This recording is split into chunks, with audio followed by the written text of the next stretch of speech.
marcha do Espírito. Oh, aleluia.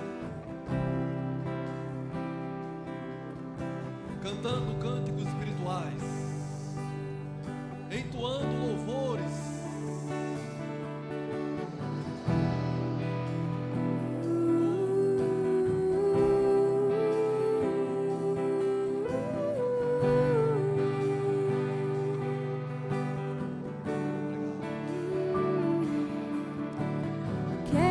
Seu sacrifício, quero dedicar minha vida a ti,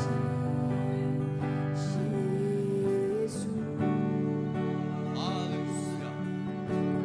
Quero seu sacrifício, quero dedicar minha vida a ti, Jesus. Como eu amo tua presença, como eu amo tua presença, como eu amo tua presença, como eu amo tua presença, como eu amo tua presença, como eu amo tua presença.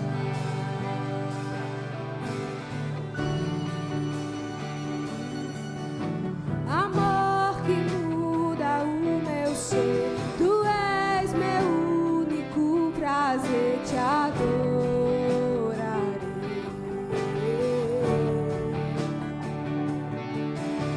Amor que muda o meu ser, tu és meu único prazer, te adorarei.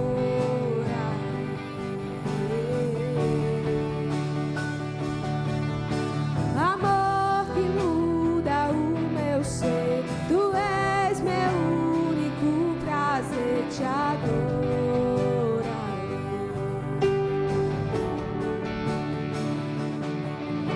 Amor que muda o meu ser, tu és meu único prazer, te adorarei.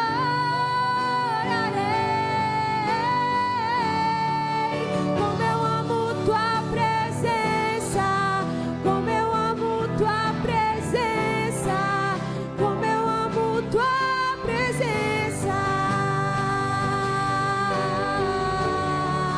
como eu amo tua presença, como eu amo tua presença, como eu amo tua presença. Ela é tudo que precisamos. Como eu amo tua presença, como eu amo tua presença, como eu amo tua presença,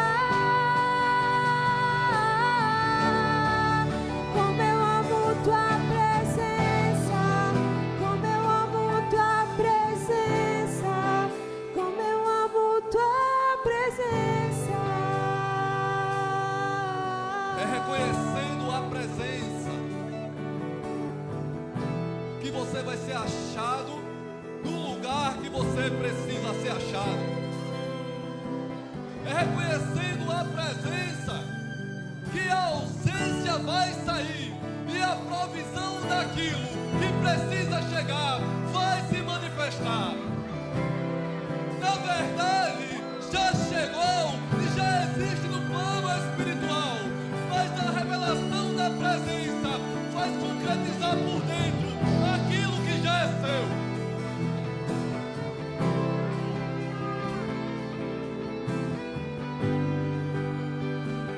Diante da presença, a terra era sem forma e vazia, e o Espírito parava pela face das águas.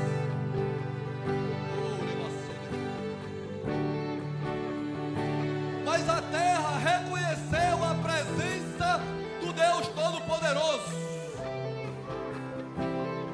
A terra reconheceu a voz da presença. E reconhecendo a voz da presença, ela teve que se moldar. Ela se moldou à voz da presença.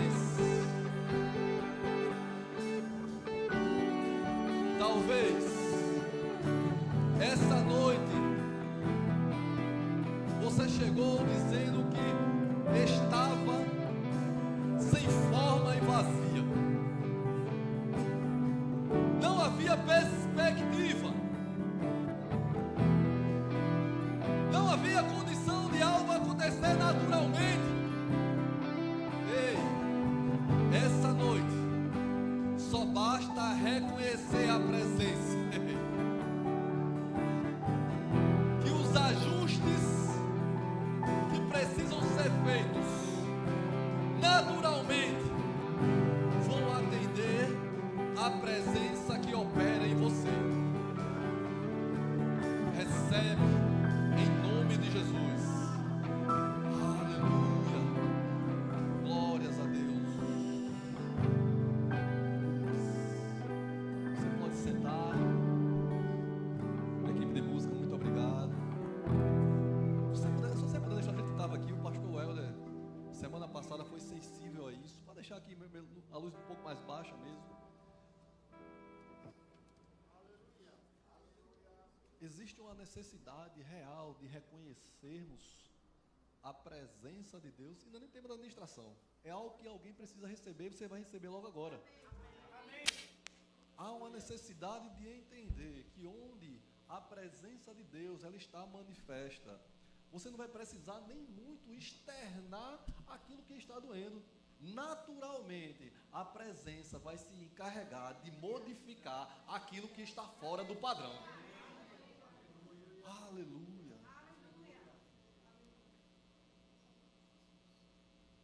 A sua vida já está resolvida.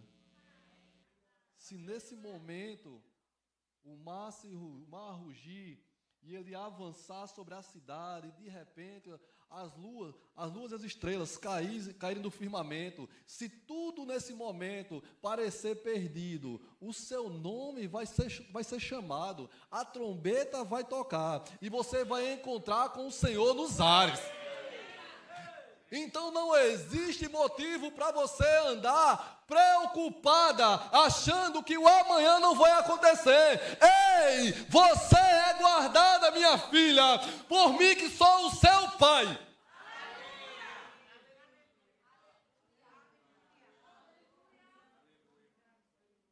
Você não é mais órfão. Você não anda mais sozinha. Você não é ovelha sem pastor. Inclina os teus ouvidos para escutar o que eu te falo através do meu espírito. E as tuas veredas serão endireitadas.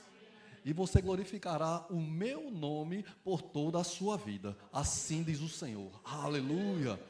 Oh, aleluia. Glória a Deus. Ei. Aleluia. Glória a Deus. Que coisa maravilhosa. Coisa boa é estar entre os crentes.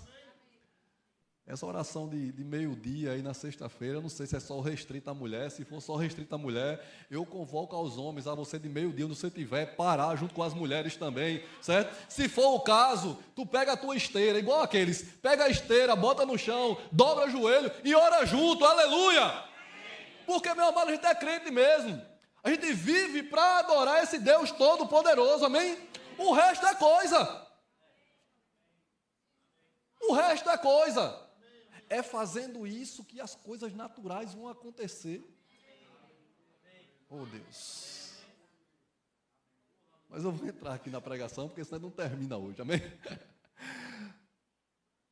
Quando o pastor Hélio disse ali, queria que os convidados aí, as pessoas que estão vindo pela primeira vez, se levantassem, quase que eu me levanto, né? Então, eu queria dizer a você que o seu pastor, o pastor auxiliar do pastor Helder, não está desviado por estar um pouco ausente. Amanhã é a minha 34ª aula do Rema, né? Em 5 cidades diferentes, em 2 estados diferentes. Então, se os irmãos sentem alguma ausência desse pastor auxiliar, pode estar tranquilo, a gente está congregando onde está, certo? Está servindo a Deus, está desviado não, viu? Meu pastor sabe onde é que eu estou, viu? Ele sabe lá onde é que eu estou, o que está acontecendo. Amém? Então, amados, essa noite Deus trouxe um tema mesmo específico para alcançar o meu e o seu coração, certo? E esse tema, o tema dessa noite, se a gente pudesse colocar um tema específico para essa ministração, o tema é: o que está faltando? Esse é o tema da nossa ministração essa noite. E eu quero que você abra a sua Bíblia no livro de Eclesiastes, capítulo 1, a partir do verso 1. Livro de Eclesiastes, capítulo 1. Livro de Eclesiastes, ele é ali depois de Gênesis, antes de Apocalipse, certo? Você pode abrir lá. O livro de Eclesiastes, capítulo 1, verso 1. Quem achou, diga amém. Amém. Quem não achou, diga misericórdia. Tem umas 32 misericórdias aí, eu vou esperar elas. Amém. Eclesiastes, capítulo 1, verso 1. Nós vamos expor alguns versículos essa noite a respeito desse tema. E acredito que Deus mesmo vai fazer com que a sua vida hoje ela tenha um avanço significativo. Amém? Então, Eclesiastes, capítulo 1, verso 1, fala assim: palavra do pregador, filho de Davi, rei de Jerusalém. Para a gente poder entender o que nós vamos estudar essa noite e falar um pouco mais sobre esse texto, nós precisamos entender primeiro essa afirmação do texto e esse personagem que está sendo citado aqui. O texto começa dizendo que é a palavra do pregador, filho de Davi, rei de Jerusalém. A palavra pregador aqui, do original, é uma palavra hebraica que se chama koré. E essa palavra, ela significa, ou ela traz o sentido de alguém que chama pessoas para uma reunião, que chama pessoas para ensinar algo. Quando o pastor Helder convoca uma assembleia, né, convoca, por exemplo, uma reunião de ministros, e ele vem aqui ensinar algo para nós, ele está tomando uma posição de koré, né, uma posição na qual ele vai ensinar a essa assembleia, né, algo especificamente. E o texto original, quando ele é traduzido lá para o grego, a palavra assembleia é a palavra eclésia, né, que dá ao nosso entendimento de igreja. A palavra eclésia não necessariamente ela significa igreja, mas a igreja se apropriou desse termo. Então, igreja se parecia com assembleia e virou, né, igreja.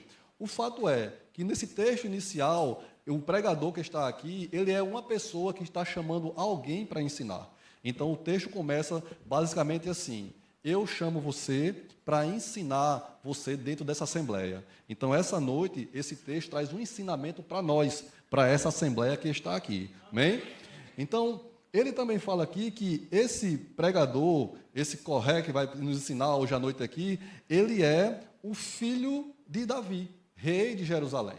Nós sabemos que Davi, ele teve vários filhos, mas apenas um deles chegou a ser realmente rei, né? Apesar que um deles, filho, tentou tomar o reino à força, mas um só, ele foi realmente considerado rei. Então, esse texto está falando de Salomão, está falando do filho de Davi, que chegou ao reinado, né, de Jerusalém, e ele vai começar a ensinar alguma coisa.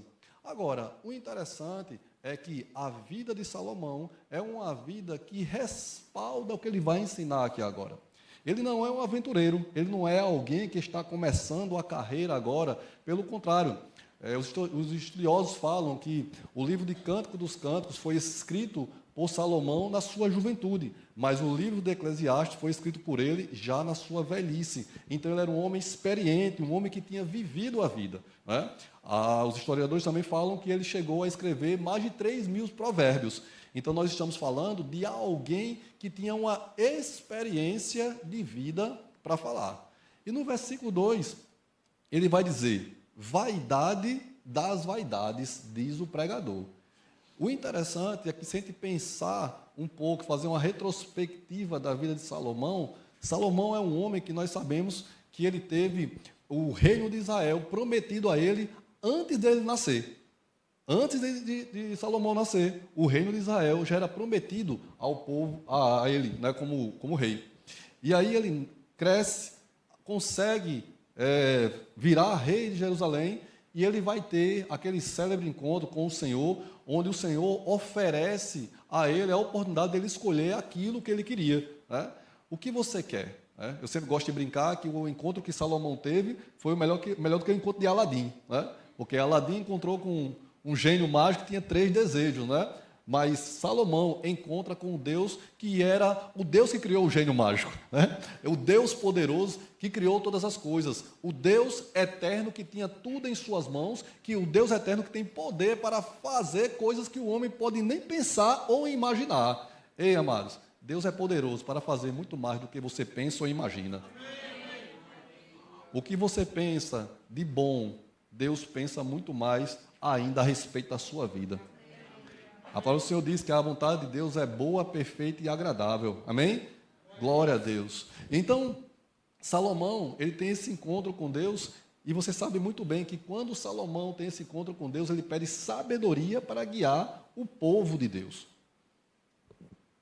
Ele começa a sua carreira, o seu ministério, muito bem, fazendo aquilo que era lícito aos olhos do Senhor, tendo uma boa caminhada no Senhor.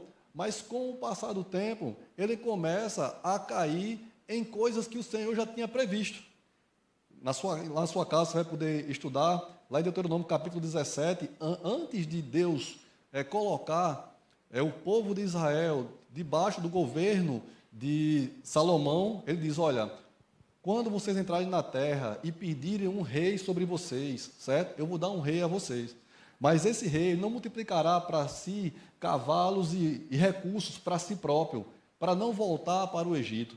Não multiplicará ouro para si próprio e não contrairá matrimônio com outros povos. Ou seja, Deus, antes de eleger ou de permitir que Salomão ele se torne rei, ele dá o modus operandi como o rei deveria se comportar. E Salomão assume o poder, começa bem a sua carreira. E no meio do seu trajeto, Salomão começa a fazer especificamente aquilo que Deus disse que ele não fizesse. Ele vai lá no Egito, compra cavalos, certo? E vende mais caro dentro dos seus povos. E ele começa a enriquecer. Ele multiplica recursos para o seu benefício próprio. Amados, obedecer a Deus, estar debaixo dos propósitos de Deus, é segurança para nós e não é falta de liberdade.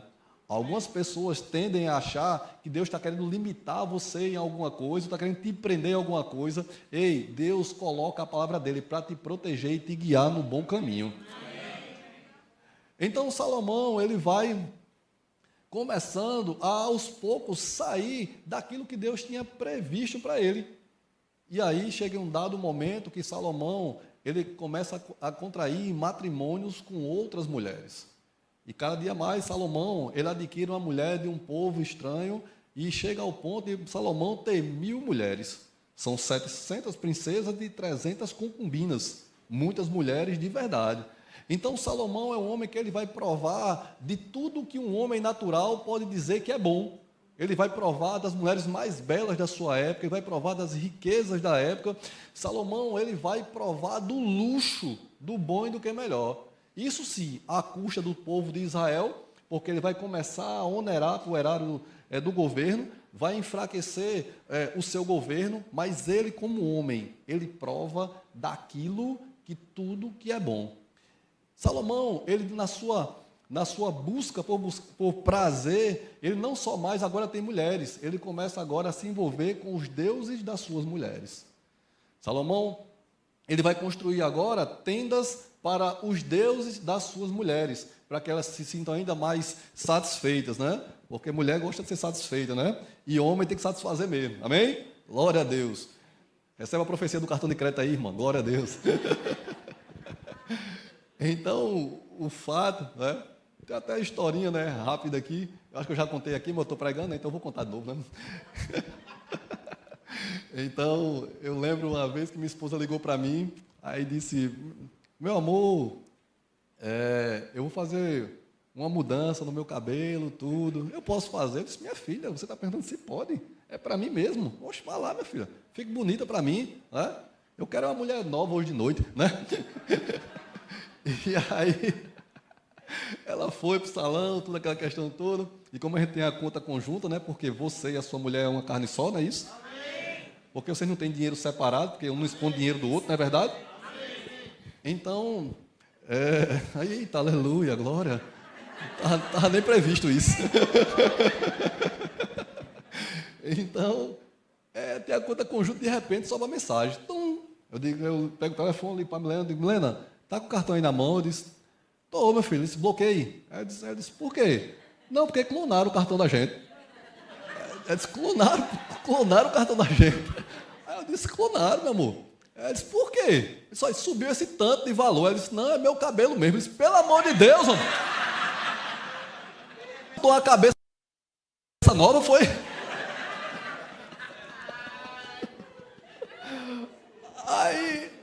Aí as mulheres vão entender melhor do que os homens, né? Porque eles dizem, não, meu filho, olha, você sabe que eu sou loura e eu fui mudar meu cabelo para ruiva, certo?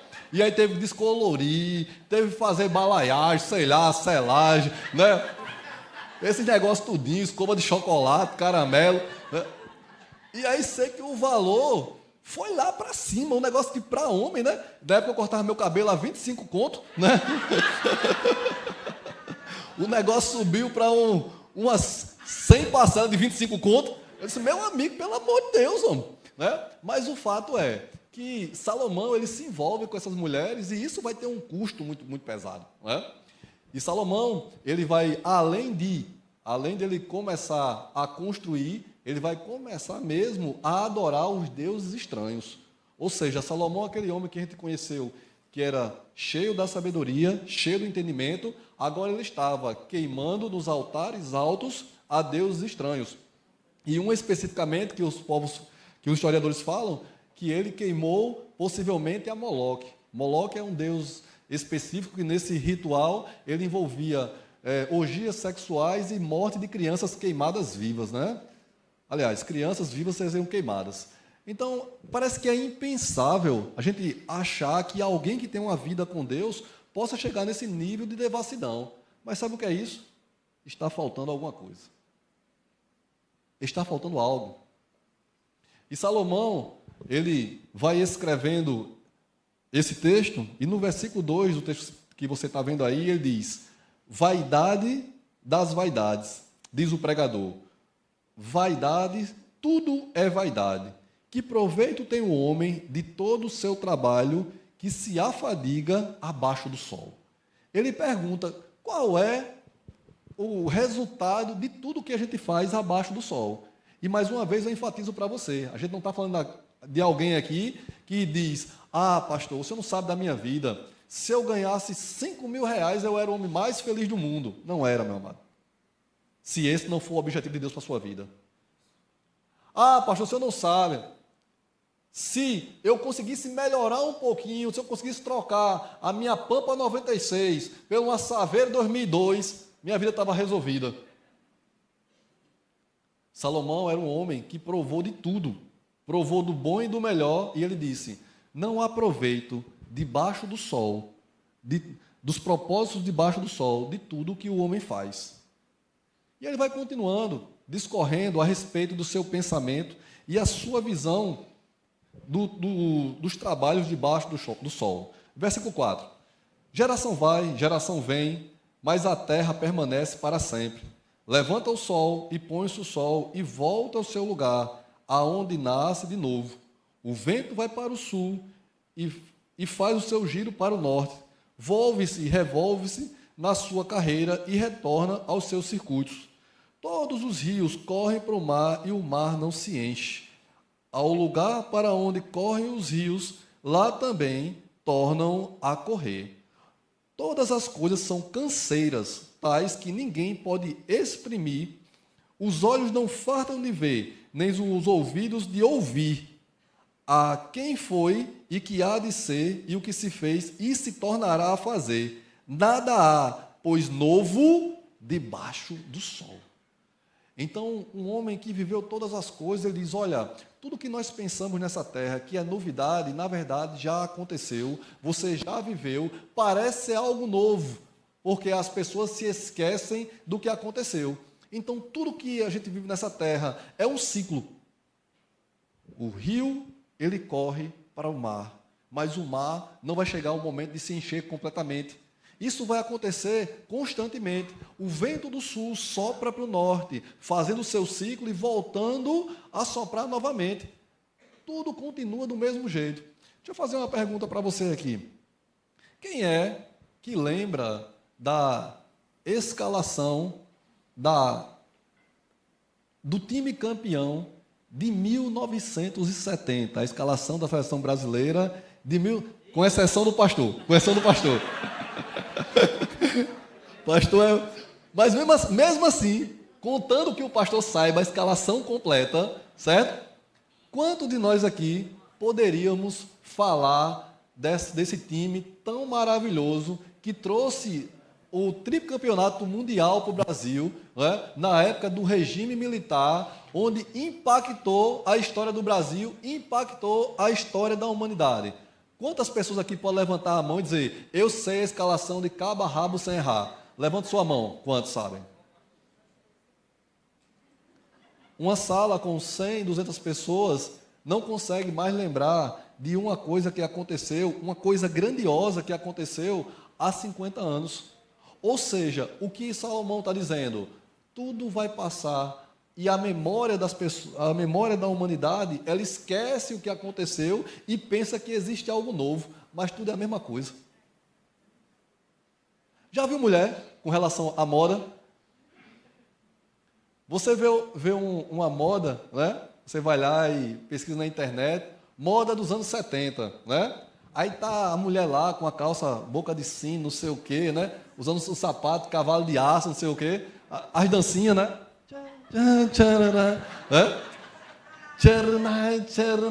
Né? Uns brincos aqui assim, aquele negócio todo, né? Pronto. Daqui a pouco eu estou em casa e chega a minha esposa. Meu amor, olha o sapato que eu comprei, que lindo. Eu disse, esse cavalo de aço? Amor, é um sapato tratorado. Aí eu disse, entendi. A mesma roupa, né, que era usada na década de 70, de 80. Né? Antigamente, os homens tinham um negócio de camisa de linho, que era passado na goma. Pastor Valdo tinha 27 camisas de linho, certo? Lá, estou brincando, pastor Valdo. 26 camisas de linho, certo? Passado na goma, porque o cara tinha que passar na goma. Aí passou alguns anos, né? Década de 90, 2000, abandonaram o linho porque o linho era difícil de passar, causava algum incômodo. Hoje, você vai para as festas mais famosas nos barcos, nos navios das pessoas, né? Os homens estão vestindo o quê? Camisa de linho. Você chega aqui no shopping, o shopping lhe cobra uma camisa de linho, 500, 600 reais numa camisa. Era para ter guardado as camisas de pastor Valdo, não era, pastor? Né? Já tinha já tinha aberto uma bodega moderna agora, né? Linho de cabaceira, pelo amor de Deus, homem. Era outro nível, né? Mas o fato é que Salomão, ele fala tudo isso, ele diz, olha, debaixo da terra é uma canseira sem fim. A própria natureza, ela nos evidencia aquilo que é o ciclo natural das pessoas. Nasce, cresce, morre e volta. Nasce, cresce, morre e volta. Não volta a mesma pessoa, né? Volta a humanidade. Então, Salomão, ele começa a perceber que tudo que ele fez na terra é uma vaidade e uma canseira sem fim. Todavia, lá nesse mesmo livro, ele vai terminar, certo? O que ele pensa, trazendo pelo menos um alívio, certo? Falar em Eclesiastes, capítulo 12. Eclesiastes, capítulo 12.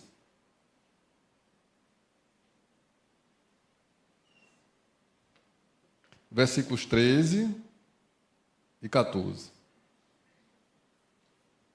Eclesiastes, capítulo 12, versículo 13 a 14.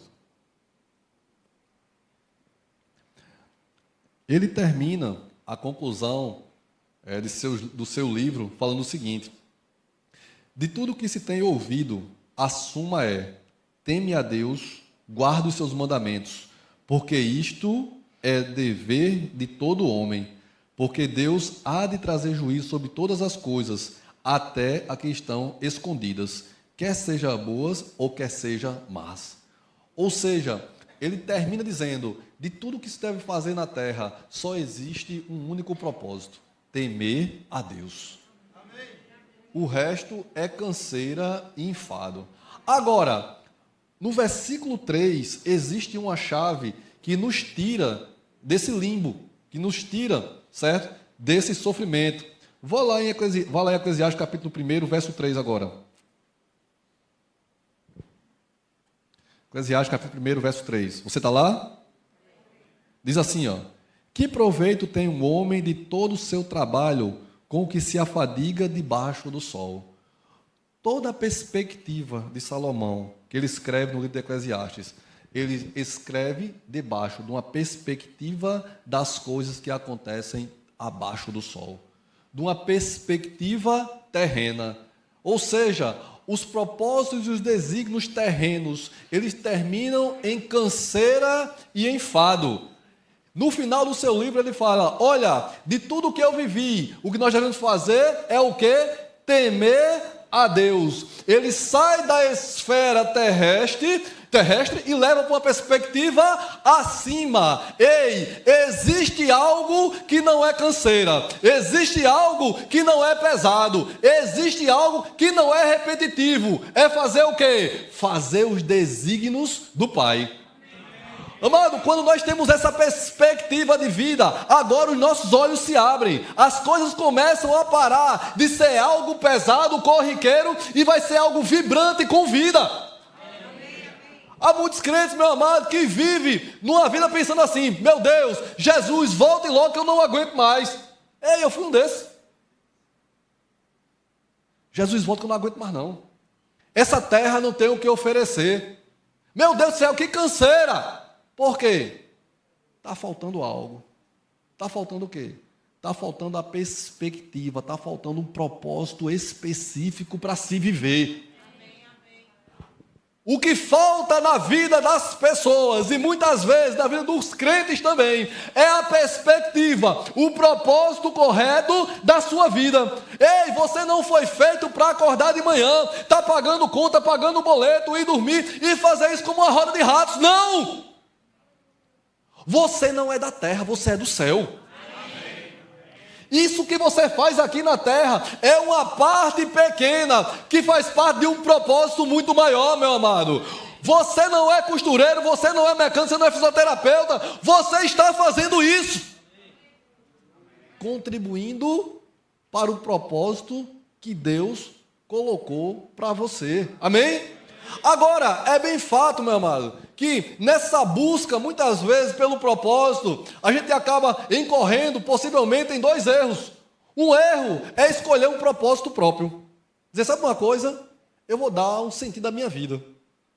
Eu agora vou fazer o seguinte, eu vou ser um atleta olímpico. E não existe mais uma coisa mais salutar no âmbito terreno do que querer ser um atleta. Porque um atleta vai comer bem, ele vai se disciplinar, ele vai acordar cedo, ele vai ter uma vida regrada, vai ter regras sobre isso, e ele vai galgar um objetivo. E possivelmente ele vai chegar lá onde ele quer e vai dizer, olha, eu cumpri o meu propósito, eu cumpri o meu objetivo, eu cumpri o que eu queria. Beleza, chegou, e agora? E ainda mais, a perspectiva do propósito humano tem a tendência de nos tornar vaidoso. Eu consegui porque eu fiz. Eu consegui porque eu botei força. Eu consegui porque eu sou o cara mesmo, eu faço e aconteço. Há muitas pessoas que vão chegar a um definido propósito que ele colocou na vida, mas que não era o propósito de Deus.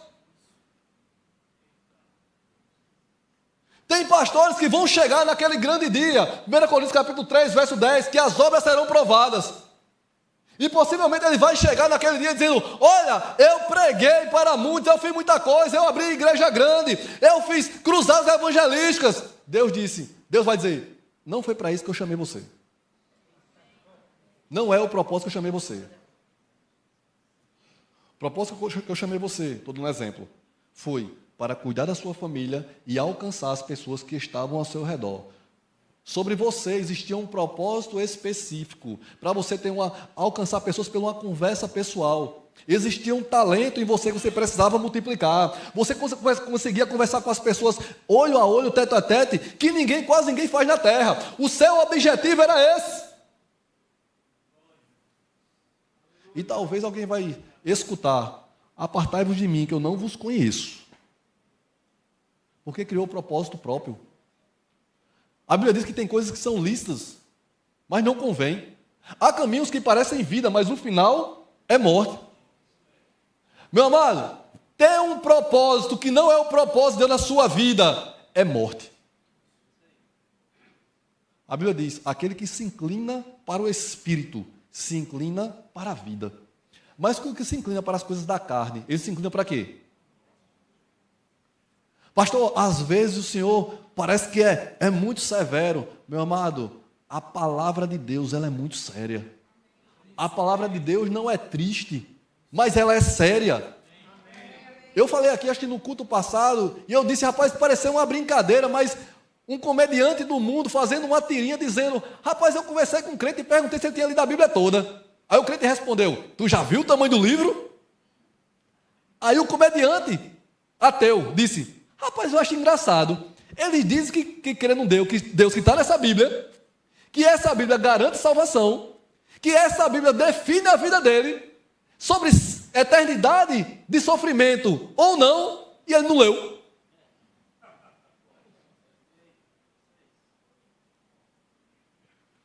Propósitos naturais vai fazer você cansar, vai fazer você estar desgastado, vai fazer você se tornar uma pessoa amargurada. E no final de tudo, caso você alcance, você vai dizer, o meu braço fez isso. Essa não é a perspectiva de Deus. Não mesmo. Abre aí a sua Bíblia. No livro de Marcos, capítulo 16, a partir do verso 15. Marcos, capítulo 16, verso 15. Você está sendo abençoado, meu amado? Amém. Você está sendo instruído? Amém. Marcos capítulo 16, verso 15. Diz assim, ide por todo mundo e pregai o evangelho a toda criatura. Quem crê e for batizado será salvo. Quem porém não crê será condenado. Mas o versículo 15 ainda, ide por todo mundo e pregai o evangelho a toda criatura. Muitas pessoas, como eu falei para você, escolhem propósitos próprios, e outras não sabem qual é o seu propósito. Então, delimitando agora do mais geral para o mais específico, já existe um propósito predeterminado para você, se você está nessa assembleia hoje à noite. Qual é o propósito para você, o objetivo geral? Ide por todo mundo e pregai o evangelho. O que você vai fazer se você vai pregar com o baixo, com a bateria, com a sua voz, com o seu intelecto, com a sua beleza? Isso vão ser caminhos específicos do propósito geral, que é o quê? Pregar o evangelho. Então, meu amado, muitas vezes nós pensamos que o propósito, ele vai se mostrar para nós de uma hora para outra e vai chegar assim e vai dizer, não, você agora entrou no propósito, você estava aqui e agora vai entrar aqui e começou. Deixa eu contar uma história para você rapidinho, se eu testemunhar para você, certo? E antes de qualquer coisa, já quero colocar a vacina para você, que tire qualquer mérito do personagem e coloque o mérito sobre Deus, amém? Aos 18 anos eu fazia parte de outra denominação, e aí eu ia ser enviado para o seminário, hoje eu tenho 44 anos, 43, fazer 44 daqui a alguns dias, certo? Vá juntando dinheiro aí. Então, 18 anos, ia para o seminário. Começo do ano, conversei com o pastor. O pastor disse, não, tem um menino aqui legal, ele vai enviar vocês para o seminário. Chegou em outubro, meados desse período. Nesse dado ano, o pastor estava na igreja, ministrando. Do nada ele disse, sim, esse ano nós não vamos mandar ninguém para o seminário. Porque tem uns meninos bons, mas são muito novos, muito verdinhos, não vai mandar esse ano. Eu estava sentado na cadeira, na galeria, tem uma galeria lá, eu fui meio que derretendo assim, ó. Porque nem para o vestibular eu estava estudando mais. Eu disse, não, eu vou para o seminário, e agora eu vou ser pastor, né? Vou pregar a palavra, né? Vou para a África, né? Vou pregar as nações, aleluia, cruzadas, né? Isso é lícito, viu, gente? Sonhar em fazer coisas grandes pelo Senhor não é pecado, não. A Bíblia diz que aquele que busca o episcopado, boa coisa almeja. Pastor Helder escolheu uma boa coisa. Graças a Deus eu sou fisioterapeuta de profissão e graças a Deus por essa porta Deus abriu para mim. Mas se eu pudesse comparar, a escolha dele é melhor que a minha. Porque a Bíblia diz, aquele que almeja o episcopado, boa coisa almeja.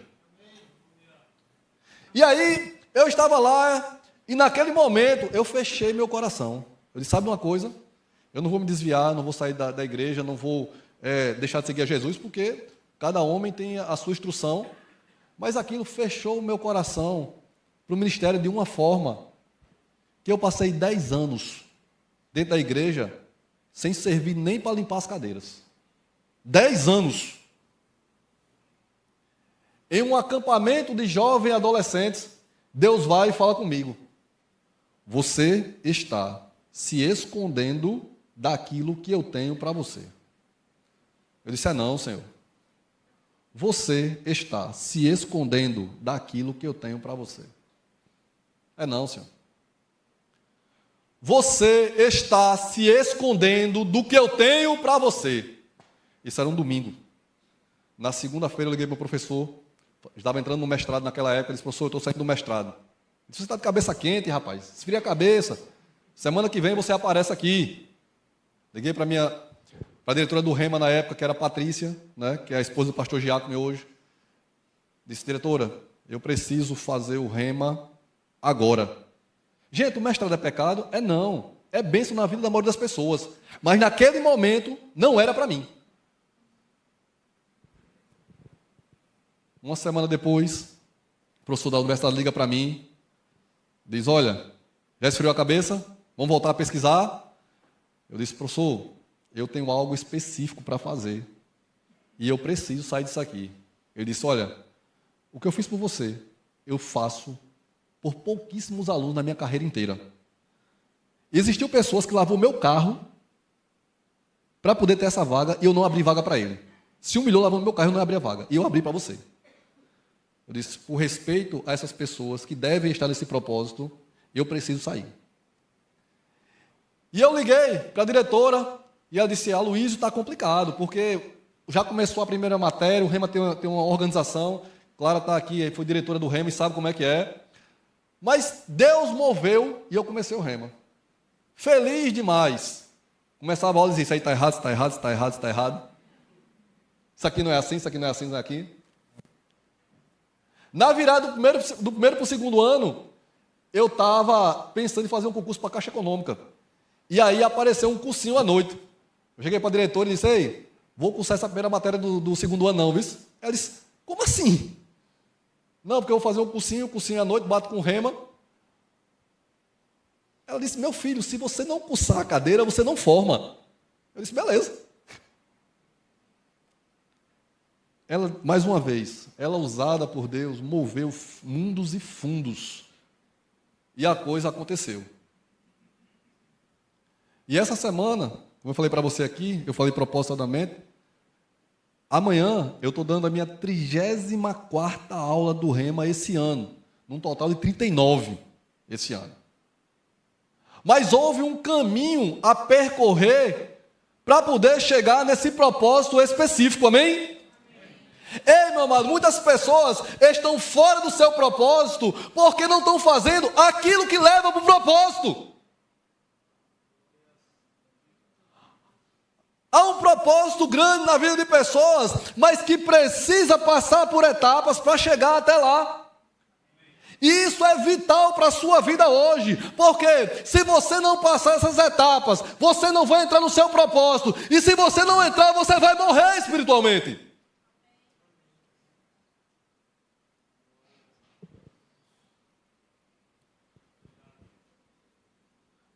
Talvez o que você está fazendo hoje, a atividade meio que você está fazendo hoje, não tem nada a ver com o que Deus preparou para você, na sua cabeça. Lembra de Moisés? Moisés, ele foi chamado para quê? Diga para mim. Moisés foi chamado para quê? Foi? Agora a gente sabe disso, né? Mas Moisés sabia disso quando foi jogado no rio? E quando ele estava brincando de dominó na corte de Faraó com seu irmão. A gente não pensa nessas vezes, né? Que Moisés, ele cresceu na corte de Faraó. Tem coisa mais distante do que você estar dentro de um lugar que você vai praticamente destituir tudo que está naquele lugar. Moisés estava totalmente equidistante daquilo que Deus tinha preparado para ele. Aí Moisés, ele tem a discussão com um egípcio, ele fere um egípcio, você é para pensar que está terminando, viu?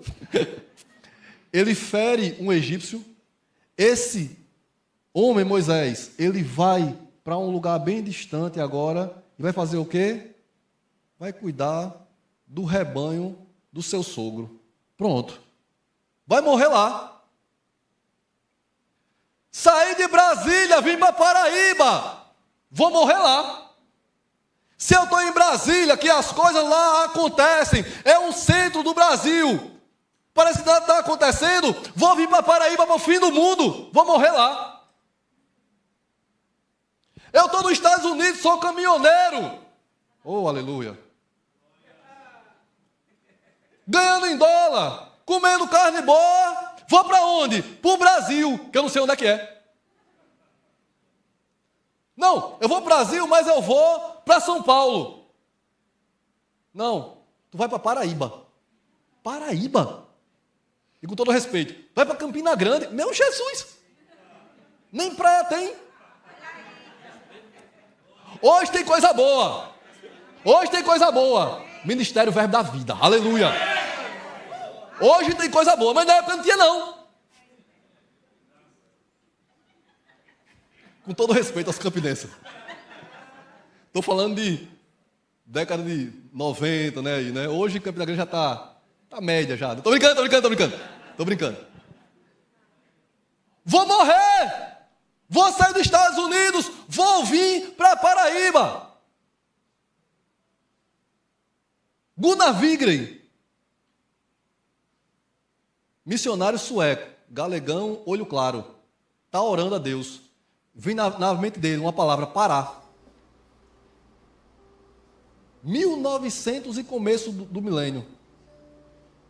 Um galego na Suécia está orando e vê a palavra parar. Onde é parar? Onde é isso? Ou o que é isso? Praticamente dentro de uma aldeia indígena. Eu vou morrer lá. A perspectiva natural, muitas vezes, é olhar para o que está acontecendo e dizer, pelo natural, isso aqui não faz sentido, isso aqui não tem propósito, isso aqui é o meu fim. Mas Moisés estava lá, cuidando de algo que parecia uma ausência de propósito. Acordava de manhã, cuidava do rebanho. Acordava de manhã, cuidava do rebanho. Acordava de manhã, cuidava do rebanho. Algum animal foi guiado para uma caverna. Oh, aleluia.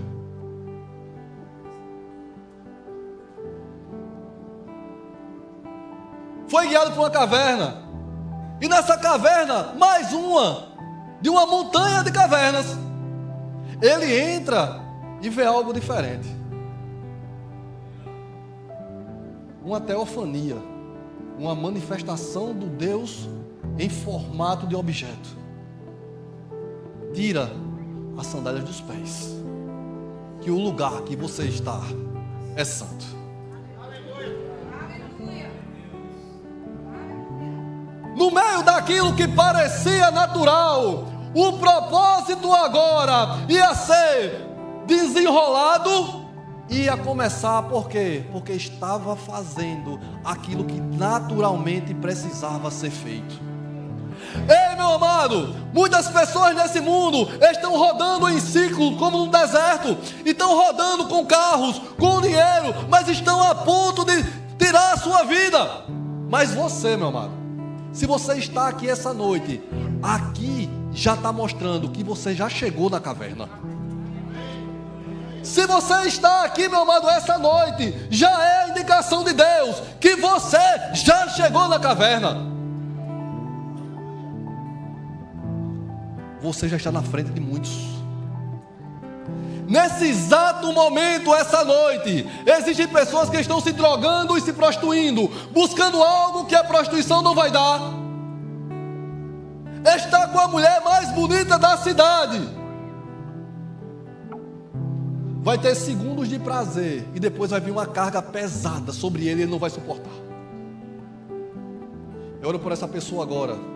Espírito de morte saindo da vida dele em nome de Jesus. Mas se você está aqui essa noite, ei, talvez até ontem você estava no seu computador, trabalhando em casa, fazendo o quê?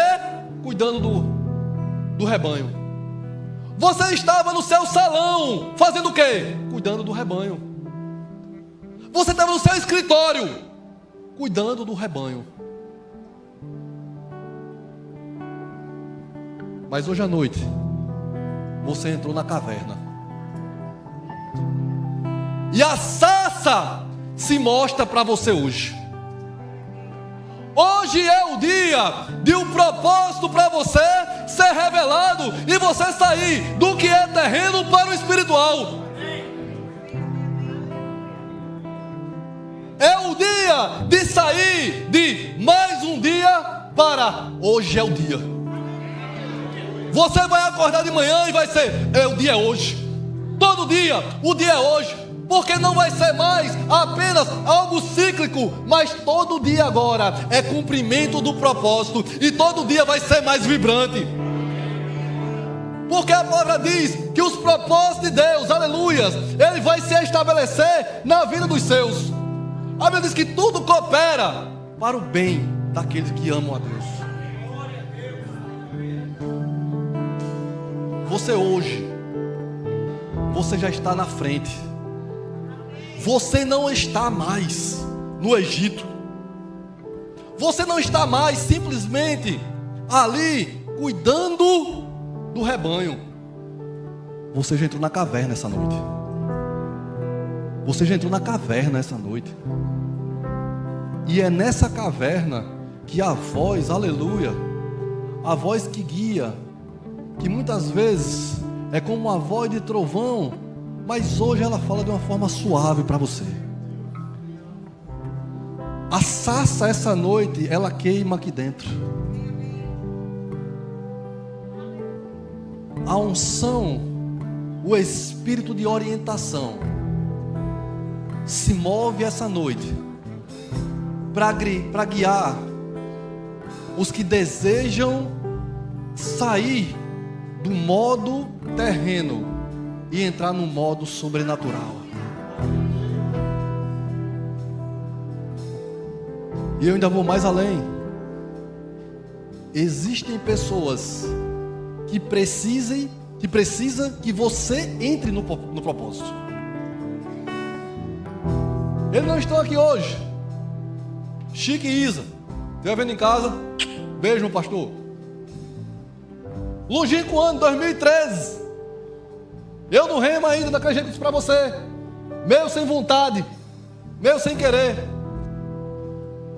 Pastor Chico, ele era pastor dos adolescentes. Cadê o ADC? Lá embaixo, né? Glória a Deus. Ele disse: rapaz, eu tenho uma proposta para você. Qual é a proposta? Vem ficar aqui comigo. Vem ficar aqui comigo, os adolescentes. Me ajuda a cuidar dos adolescentes. Quem precisava de ajuda era eu. Quem precisava ser tratado era eu. Quem precisava ser cuidado era eu.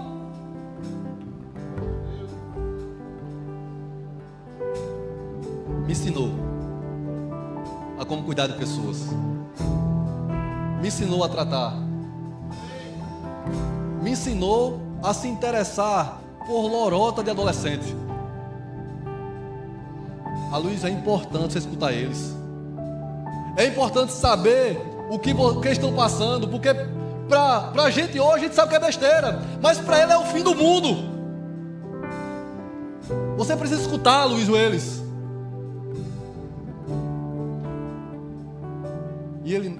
E talvez Chico nem soubesse Ele estava catapultando, e mais uma vez, tire qualquer mérito do personagem, coloque o mérito no Senhor. Ele estava catapultando alguém que ia sair pelo Brasil pregando a palavra de Deus. Alguém que ia alcançar pessoas, alguém que não ia mais ter medo da morte, ia viver na expectativa de fazer a vontade de Deus, porque a vida dele é com o Senhor mesmo. Tem pessoas que precisam urgentemente que você entre no seu propósito. Você precisa entrar no propósito, pessoas dependem disso. Você foi chamado para isso.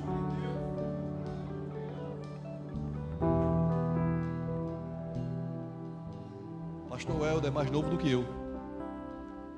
Quando ele se converteu, eu já tinha uns anozinhos de crente. Eu precisava que o Welder entrasse no propósito dele. Nesse tempo, eu preciso estar debaixo da proteção, da guarda dele. Glória a Deus, porque Ele entrou no propósito dele para ajudar a minha vida. Você não pode ser egoísta ao ponto de achar que a sua vida é só para você.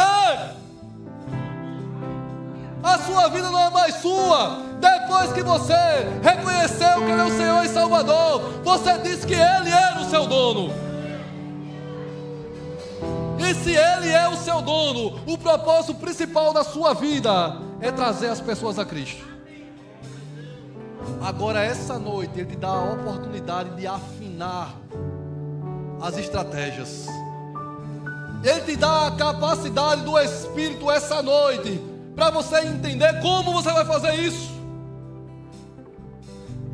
Se é a ferramenta do intelecto, você vai usar com o propósito certo. Porque ser inteligente, estudar, conhecer, não deve ser um fim em si mesmo, deve ser um meio. Ter conhecimento e intelecto só para si é vaidade.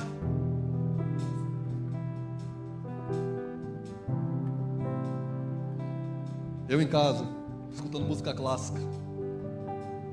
E a música clássica, muitos não sabem, mas a grande maioria foi feita para tocar dentro das igrejas, da igreja medieval e igreja moderna. Usando música clássica e eu me achando inteligente. Disse, pastor, me achando inteligente.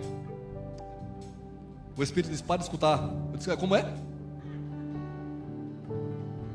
Não é avião de forró não, é música clássica. Para de escutar. Como é? Para de escutar. Sentimento vaidoso, achando que tem um intelecto a mais porque está estudando, escutando muita música clássica. Ei, a palavra diz que o princípio da sabedoria é temor a Deus. Não temeu a Deus, está em desgraça e burrice. Vaidade das vaidades, sem propósito, meu amado, tudo é vaidade. Agora, essa noite, existe uma unção específica do Santo para abrir os teus olhos espirituais, para que você veja a estratégia específica do teu propósito. E mais uma vez, eu falo para você, isso é vital para a sua vida. Isso é vital para a sua vida. Existem 2 apelos que eu vou fazer essa noite. Já estou terminando. Esse apelo, o primeiro apelo que eu vou fazer, é um apelo para crentes mesmo. É um apelo para pessoas que já conhecem o Senhor, que amam ao Senhor. Não é pessoas que estão distantes do Senhor, não. São pessoas que são crentes, que amam ao Senhor, mas têm sentido cansado já, dizendo, Senhor, eu tenho feito tudo o que eu posso, mas parece um redemoinho. Quanto mais nado, mais eu faço força, parece que eu estou afundando naquilo.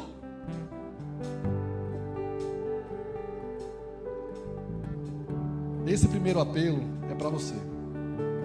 Você que é crente e necessita de instruções específicas para fazer a sua vida fazer mais sentido a partir de hoje.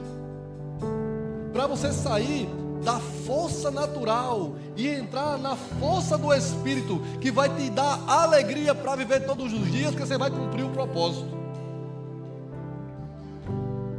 Esse convite é para você essa noite. A Bíblia diz que os dons são para edificar a igreja. E hoje nós vamos impor as mãos sobre você. O dom vai operar para edificar você, que é a igreja. Nós não temos muito tempo, mas se você é crente e você recebeu essa palavra e você precisa dessa instrução específica, vem aqui à frente agora em nome de Jesus.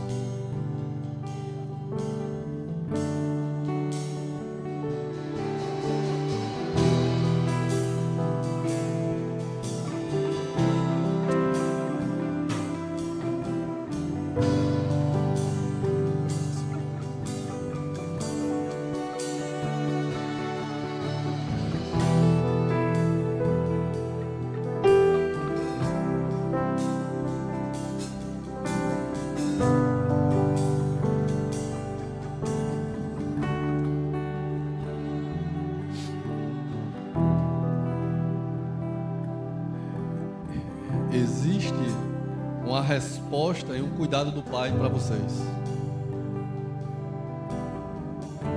Vocês não devem mais andar como uma ovelha que não tem pastor, ou andando numa vida que parece que não tem propósito. Essa noite o que vocês fizeram foi reconhecer e obedecer o Senhor em um comando. E Deus se responsabiliza pela sua palavra. Os pastores dessa igreja vão impor a mão sobre vocês. E instruções específicas dos céus vão começar a desabrochar na sua mente, no seu espírito, e você vai dizer: como eu não vi isso antes? Você vai precisar tomar decisões que aparentemente parecem loucura naturalmente, mas vai fazer você andar muito mais rápido e muito mais feliz. Não é mais dinheiro necessariamente que você precisa, não é mais reconhecimento necessariamente que você precisa. Você precisa escutar o que a sarça tem para te dizer e seguir essa instrução. Queria convidar os pastores aqui do Verbo da Vida que estão aqui, por favor.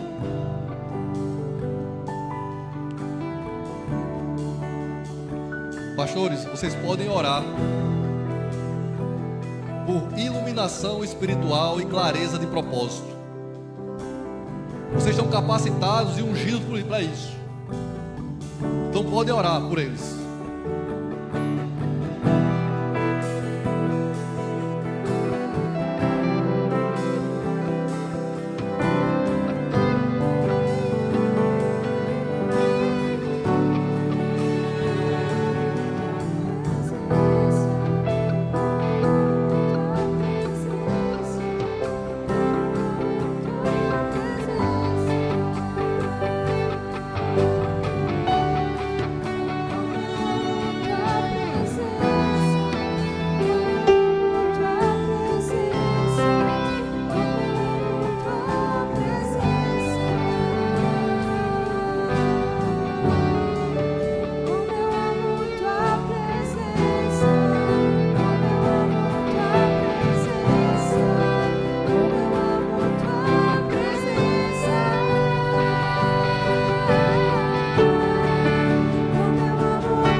apelo é para você que está aqui essa noite e você vê e você sabe que a sua vida não faz sentido.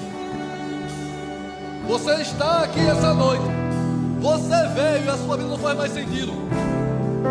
Você não sabe nem muito o que é que está acontecendo aqui essa noite. Não está entendendo bem. Deixa eu te explicar. Deus está te achando essa noite.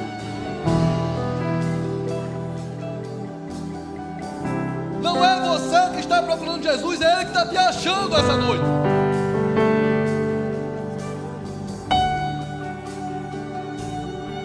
Deus está marcando a tua vida hoje para um propósito que você nem imagina. Você não estava nem na caverna, você ainda estava no Egito, sem saber o que ia fazer. Deus, essa noite, está chamando a você para revelar o propósito dele na sua vida. Você que está aqui, vem à frente agora.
Amém, meus amados?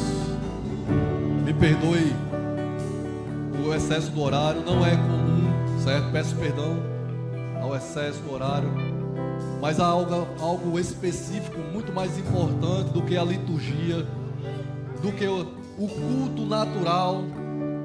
Nós precisamos mesmo nos envolver com as coisas do Espírito e deixar ser guiados por Ele, amém?